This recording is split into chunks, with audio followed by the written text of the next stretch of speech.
کہ اس رات کی فضیلت کیا ہے۔ آپ صلی اللہ تعالیٰ علیہ وآلہ وسلم کا فرمان ہے اس بارے میں۔ پہلے تو ہم دیکھیں کہ اس رات میں ہوتا کیا ہے۔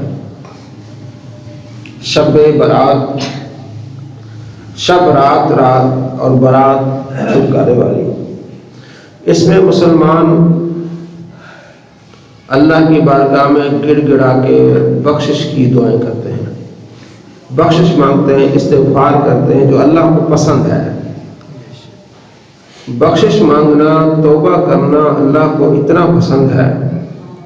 مسلم شریف میں حدیث ہے، آپ علیہ السلام فرماتے ہیں،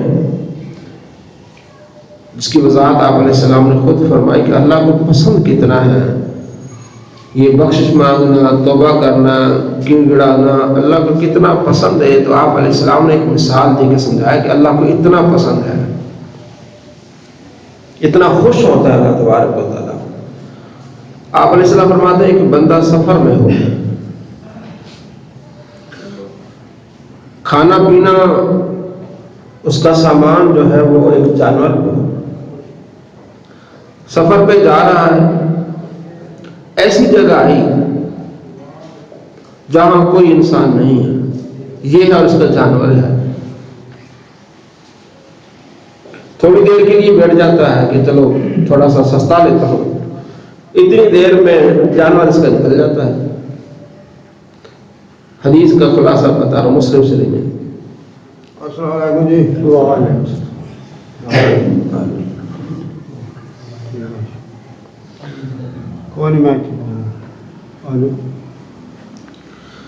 جانور کو ڈھونڈتا ہے،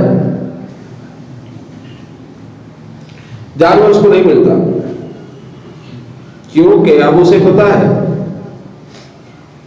میں زندہ کیسے رہوں گا، میرا کھانا پینا اس جانور پر ہے اور اسی جانور پر میں سوار ہو کے آگے پہنچوں گا۔ اب تو یہ جنگل ہے، اگر میں یہاں رات گزار لی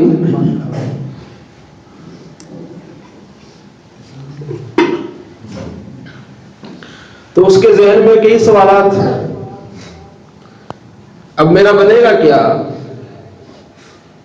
یہاں تو یہ درندے چیر پھاڑ لیں گے، جانور نہیں مل رہا، تھک ہار کے بیٹھ جاتا ہے، ڈھونڈتا ہے، سارا کچھ کرتا ہے، تھک ہار کے بیٹھ جاتا ہے کہ اب کوئی جانور آئے گا، درندہ آئے گا، کھا کے میری زندگی تمام کر لے گا۔ اتنی دیر میں بس اچانک وہ اپنے جانور کو آتا ہوا دیکھتا ہے۔ اب آپ بتائیں کہ اس کی زندگی اسے دوبارہ مل رہی ہے، تو وہ اس جانور کو دیکھ کے اتنا خوش ہوتا ہے، اتنا خوش ہوتا ہے کہ کہتا ہے کہ اے رب تیرا شکر کہ تو میرا بندہ، میں تیرا خدا ہوں۔ خوشی میں الفاظ پر توجہ نہیں جاتی، کہنا تو یہ تھا کہ اللہ تیرا شکر ہے کہ تو نے میرے لیے یہ آسان کر دیا، میں تیرا بندہ ہوں، تو میرا خدا ہے، تیرا کروڑا احسان۔ لیکن خوشی میں اس کے الفاظ آگے پیچھے ہو جاتے ہیں۔ آپ علیہ السلام فرماتے ہیں جتنا اس بندے کو خوشی ہوتی ہے، اس سے زیادہ اللہ کو خوشی ہوتی ہے جب بندہ کوئی توبہ کرتا ہے، جو بندہ استغفار کرتا ہے، اللہ سے معافی مانگتا ہے۔ کیونکہ اللہ کے مقابلے میں شیطان آیا تو اس نے کہا میں انہیں بہکاؤں گا، میں انہیں گمراہ کروں گا، میں انہیں راستے سے بھٹکاؤں گا، میں آگے سے آؤں گا، پیچھے سے آؤں گا، دائیں سے آؤں گا، بائیں سے آؤں گا، میں انہیں سیدھے راہ پر نہیں جانے دوں گا۔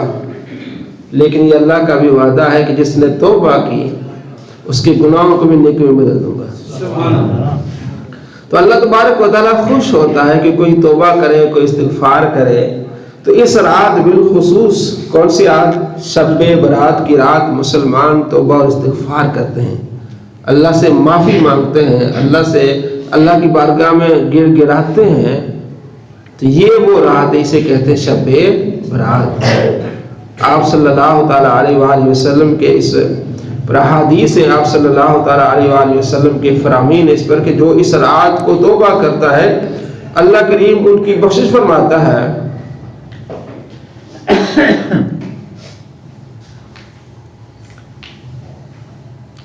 حضرت